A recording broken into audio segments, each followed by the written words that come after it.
सल्लल्लाहु अलैहि वसल्लम ने कहा ला अक़दियन्ना बैनकुमा बिकिताबिल्लाह, और एक जुमला इससे कबल कहा। अब ये जो आप अल्हम्दुलिल्लाह कई तलबा भी बैठे हैं, आप इस ताकीद के सीगे को भी जानते हैं, लेकिन रसूलुल्लाह ने इन ताकीद के सीगों से पहले भी ये कहा फवल्लज़ी नफ्सी बियदी, फवल्लज़ी नफ्सी बियदी, उस जात की कसम जिसके हाथ में मैं मोहम्मद की जान है, ला अक़दियन्ना बैनकुमा बिकिताबिल्लाह, मैं तुम्हारे दरमियान फैसला करूंगा। कहां से? किताबुल्लाह से फैसला करूंगा। अब मुकदमा क्या था वो भी समझ लीजिए।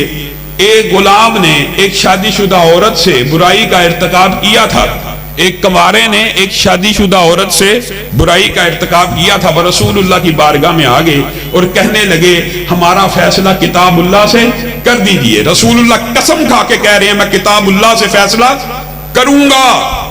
मुनकिरीन हदीस, गामदी साहब और दीगर जितने भी गिरोह हैं, जरा इस एक हदीस के ऊपर गौर करें, एक हदीस, एक वाक्य के ऊपर गौर कर लें तो सारे के सारे इनकारे हदीस के फलसफे गिर जाएंगे। रसूलुल्लाह सल्लल्लाहु अलैहि वसल्लम ने कहा उनैस बेटा जाओ, औरत से पता करो, बुराई का इकरार करती है तो उसे संसार कर दिया जाए। औरत ने बुराई का इकरार कर लिया, उसके ऊपर संसार की हद को नाफिज करने का रसूलुल्लाह ने फैसला कर दिया।